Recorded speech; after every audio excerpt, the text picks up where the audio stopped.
అందరికీ నమస్తే అండి. చంద్రబాబు నాయుడు గారు ఏ క్షణాన ఈ బనకచర్ల గోదావరి బనకచర్ల అనుసంధానం అంటే పోలవరం బనకచర్ల అనుసంధానం ఈ రివర్ లింకేజ్ ప్రోగ్రాం గురించి చెప్పారో కానీ ఈ ప్రాజెక్టు దాదాపుగా ఇప్పట్లో పూర్తయ్యే అవకాశాలు కనిపించట్లేదు. గడిచిన ఏడాది కాలంగా ఈ ప్రాజెక్టు విషయంలో ప్రభుత్వం అతిగా స్పందించింది, విపరీతమైన ప్రచారం చేసింది. చంద్రబాబు గారు ఎక్కడికి వెళ్ళినా దీని గురించే మాట్లాడుతూ వచ్చారు. దాంతో సాధారణ ప్రజలకు కూడా ఒక ఆశ, రాయలసీమలో ఎక్కడో మారుమూల ప్రాంతంలో ఉన్న రైతులు కూడా ఒక ఆశ, అమ్మయ్య మా ప్రాంతానికి గోదావరి నీళ్ళు వస్తాయంట అని. సో దీంతో అంటే ఓకే, ఈ ప్రాజెక్టు ప్లానింగ్ మంచిదే, ప్రపోజల్ మంచిదే, దీన్ని అమల్లోకి తీసుకొస్తే ఖచ్చితంగా రాష్ట్ర వ్యాప్తంగా పోలవరం ప్రాజెక్టు ద్వారా అనుకున్న ఆయకట్టు కంటే అదనంగా 8 లక్షల ఎకరాల ఆయకట్టుకు నీరు వస్తుంది.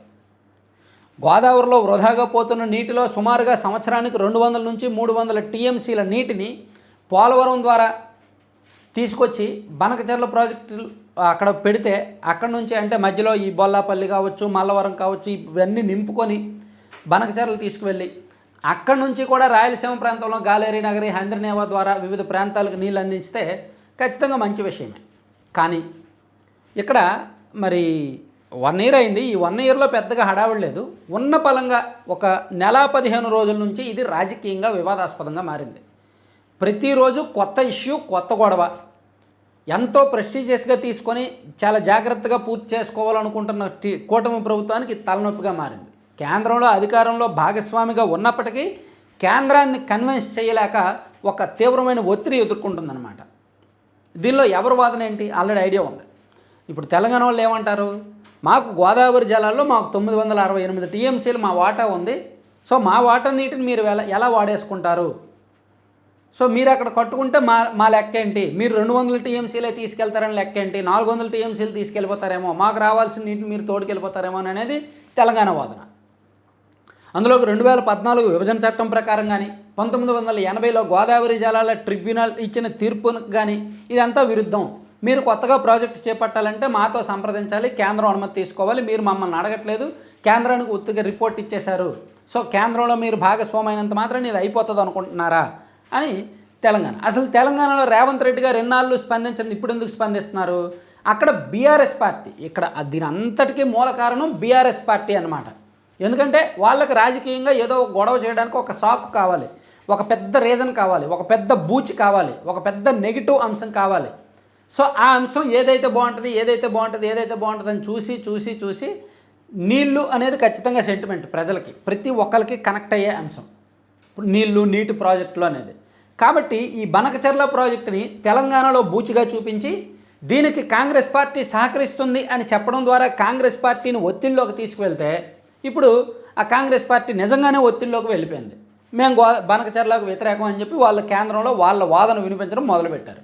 ఈ వాదనతో కేంద్రం కూడా ఏకీభవించి ఇప్పుడు రాష్ట్ర ప్రభుత్వానికి నోటీసులు పంపించింది. మీరు పర్యావరణ అనుమతులు నిపుణుల కమిటీ ద్వారా ఒక రిపోర్ట్ పంపించి మీరు కేంద్ర జలసంఘం త్వరలో రిపోర్ట్ ఇవ్వండి, అలాగే గోదావరి నదిలో గడిచిన 30 సంవత్సరాలుగా ఏ సంవత్సరం ఎంత నీరు వృధా అవుతుంది అనేది లెక్కలతో సహా చెప్పండి అని చెప్పి పూర్తి స్థాయి అనుమతులు ఇవ్వాలంటే మాకు సో ఇవంతా కావాలి, మీరు అలాగే అంతర్రాష్ట్ర వివాదాలు కొన్ని ఉన్నాయి, వాటిని అన్నింటినీ కూడా మీరు పరిష్కరించుకోవాలి అని చెప్పి కేంద్రం ఒక పెద్ద మెలిక పెట్టిందనమాట.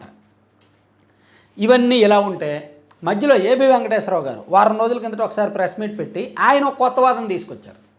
అసలు రాయలసీమకు అదనంగా అందే ప్రయోజనం ఏమీ ఉండదు అంటాడు ఆయన. ఎందుకు ఉండదు? ఉంటుంది, నాకు తెలిసినంత వరకు ఉంటుంది. ఏంటంటే పోతిరెడ్డి పవర్ హెడ్ రెగ్యులేటర్ ద్వారా రాయలసీమ లిఫ్ట్ ఇరిగేషన్ ఉంది కదా, నిజానికి ఎప్పుడు రాజశేఖర రెడ్డి గారు ఉన్నప్పుడే ఈ పోతిరెడ్డిపాడు హెడ్ రెగ్యులేటర్ ద్వారా 11,000 క్యూసెక్కులు వెళ్తున్నాయి. దీన్ని 44,000 క్యూసెక్కులకు తీసుకువెళ్ళాలి అని జగన్మోహన్ రెడ్డి గారు అధికారంలో ఉన్నప్పుడు 2020 మే నెలలో ఒక జీవో తీసుకొచ్చారు. అప్పట్లోనే కేసీఆర్ గారు ఆంధ్రప్రదేశ్ వచ్చి తిరుమల దర్శించుకొని నగిరి ఎమ్మెల్యే రోజా గారి ఇంటికి వెళ్ళారు, మీకు గుర్తుండే ఉంటుంది కదా. సో అప్పుడు ఈ రాయలసీమ లిఫ్ట్ ఇరిగేషన్కి సంబంధించిన వివాదం నడుస్తోంది. అంటే పోతిరెడ్డిపాడు హెడ్ రెగ్యులేటర్ పరిధిని పెంచి దాని నీటి సామర్థ్యాన్ని పెంచడం వలన రాయలసీమకు రోజు 2-3 టీఎంసీలు వెళ్లాల్సింది ఇంకా ఎక్కువ వెళ్తాయి అన్నమాట. దానివలన ఓన్లీ రాయలసీమ ప్రాంతంలోనే అదనంగా సుమారుగా ఒక 4-5 లక్షల ఎకరాలకు సాగునీరు అందుతుంది. ఆ ప్రాంతంలో రాయలసీమలో ప్రస్తుతం 70% ల్యాండ్స్ బీడు భూములుగానే ఉన్నాయి. కర్నూలు, అనంతపురం, చిత్తూరు, కడప ఈ 4 జిల్లాల్లో 70% భూములకు సరైన నీటి సదుపాయం ఉండదు. బీడు వారుతాయి, బీడు భూములుగానే ఉంటాయి. సో ఆ 70% భూముల్లో సగం భూములకు ఈ బనకచెర్ల ప్రాజెక్టు ద్వారా, గోదావరి బనకచెర్ల ద్వారా నీళ్లు అందుతాయన్నమాట. అది ప్రభుత్వ లక్ష్యం. సో అదనంగా రాయలసీమకు ప్రయోజనం ఉండదంటే, అదనంగా ఉండదని ఆయన చెప్పిన ఉద్దేశం ఏంటంటే, గాలేరు నగరి, హంద్రినేవా ఇవి పూర్తి చేస్తే చాలు కదా, గాలేరు నగరి, హంద్రినేవా, తెలుగు గంగ ప్రాజెక్టులు ఉన్నాయి కదా, అవి పూర్తి చేస్తే చాలు నీళ్ళు వచ్చేస్తాయి అంటాడు ఆయన. సో దానికి సంబంధించి కొన్ని పొంగనూరు బ్రాంచ్ కెనాలని, కుప్పం బ్రాంచ్ కెనాలని ఇవన్నీ కూడా లింకేజ్ ఉంటాయి. అసలు వీటికి నీళ్ళు వెళ్ళాలంటేనే గోదావరి నుంచి తీసుకెళ్ళాలి కదా. గోదావరిలో వేస్ట్ జలాలు ఉన్నాయి, 200 నుంచి 300 టీఎంసీలు మనం తీసుకెళ్తే తప్పేంటి అనేది ప్రభుత్వ వాదన. ఇక్కడ ఏబి వెంకటేశ్వరరావు గారు లేవనెత్తిన మొత్తం పాయింట్లలో ఒకటి వ్యాలిడ్ పాయింట్, మెగా వాళ్ళకి లబ్ధి చేకూర్చడానికే ఈ ప్రాజెక్ట్ తీసుకొచ్చారు అని. నిజంగా అది మనం యాక్సెప్ట్ చేయాలి. మన 2 తెలుగు రాష్ట్రాల్లో ఎంత పెద్ద ప్రాజెక్ట్ అవని, 10,000 కోట్లకు పైగా అది ఎంత పెద్ద ప్రాజెక్ట్ అయినా, 1,00,000 కోట్లు అవని, 2,00,000 కోట్లు అవని, 50,000 కోట్లు అవని, మెగాకు తప్ప ఇంకెవరికి ఇవ్వట్లా. తెలంగాణలో కాళేశ్వరం కావచ్చు, ఆంధ్రప్రదేశ్లో పోలవరం కావచ్చు, రేపు పొద్దున్న రాబోతున్న బనకచెర్ల కావచ్చు, 81,900 కోట్ల విలువైన ప్రాజెక్టు మెగాకే ఇస్తారు. ఖచ్చితంగా టెండర్లకు వెళ్తారు, టెండర్లో మెగానే వేస్తారు, వాళ్ళకే ఇస్తారు. వాళ్ళకి కాదు వేరే వాళ్ళకి ఇస్తాము. ఇప్పుడు ఏబి వెంకటేశ్వరరావు గారు ప్రెస్ మీట్ పెట్టారు. ఇమీడియట్గా జలవనరుల శాఖ మంత్రి నిమ్మల రామానాయుడు గారో లేదంటే ఇంకెవరో కౌంటర్ ప్రెస్ మీట్ పెట్టొచ్చుగా. లేదు మేము మెగాకి పనులేవము, అందరూ మేము ఓపెన్గా టెండర్కి వెళ్తాము, ఎవరు హైయెస్ట్ ఎవరైతే టెండర్లు వేస్తారో అఫీషియల్గా వాళ్ళకే ఇస్తామని చెప్పొచ్చుగా.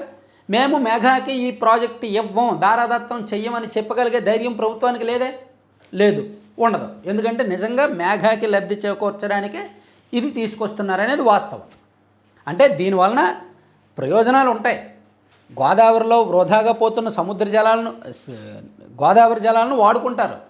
రాయలసీమలో అదనంగా కొంత సాగునీరు ఇస్తారు. అలాగే రాష్ట్ర వ్యాప్తంగా కొన్ని ప్రాజెక్టులను, కొన్ని నీటి ఛానల్స్ను కలుపుకుంటూ వెళ్తారు.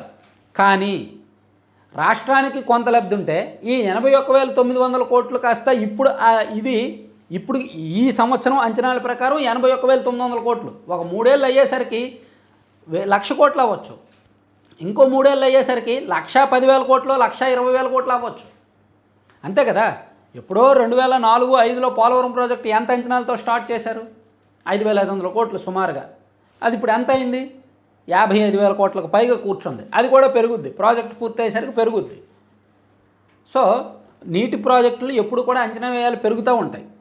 సో ఇప్పుడు యాజ్ ఆఫ్ నౌ 81,900 కోట్లు అనుకున్నది, దానిలో దాదాపుగా నల్లమల ఫారెస్ట్లో, అడవిలో ఆ కొండల మధ్య 26 కిలోమీటర్ల సొరంగం తవ్వాలి.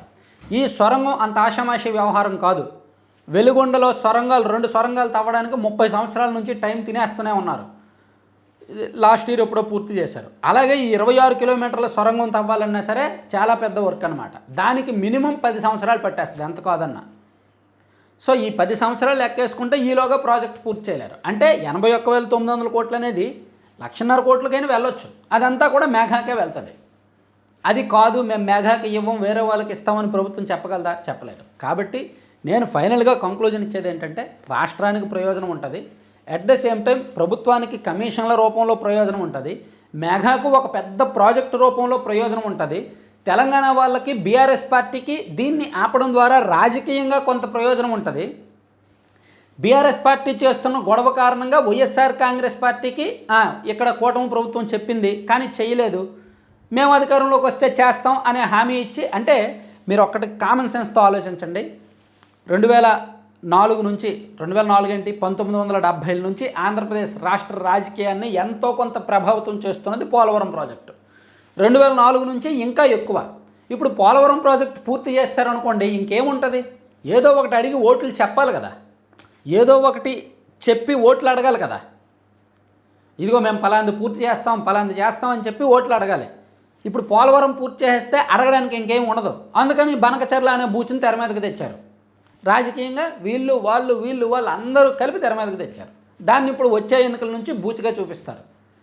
జగన్మోహన్ రెడ్డి గారు ఏమంటారు? వాళ్ళు పూర్తి చేయలేకపోయారు, మేము పూర్తి చేస్తామని చెప్పి ఒక బూచి.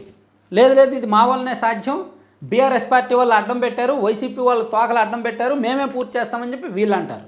అంటే ఒక కొత్త గొడవ రాజకీయ ప్రయోజనాలు, ఆర్థిక ప్రయోజనాలు, కార్పొరేట్ బిజినెస్లు అంతా కలిపి లాబింగ్ తప్ప అంతకుమించి ఇంకేమీ లేదు దీనిలో. ప్యూర్లీ కాంట్రవర్సీ చేస్తున్నారు. ఇది పూర్తి అయ్యేది కాదు, ఇప్పుడప్పుడే అవ్వదు. మినిమం 30 ఏళ్ళ వరకు ఇది అవ్వదండి. ఈ వీడియోని రాసి పెట్టుకొని సేవ్ చేసుకోండి. ఈ వీడియో చూస్తున్న వాళ్ళకి పిల్లలు మనవళ్ళు వచ్చే వరకు ప్రాజెక్ట్ అయితే అవ్వదు, అయ్యే అవకాశం లేదు. ఈలోగా జరగాల్సిన గొడవ అంతా జరిగిపోద్ది అన్నమాట. Thank you.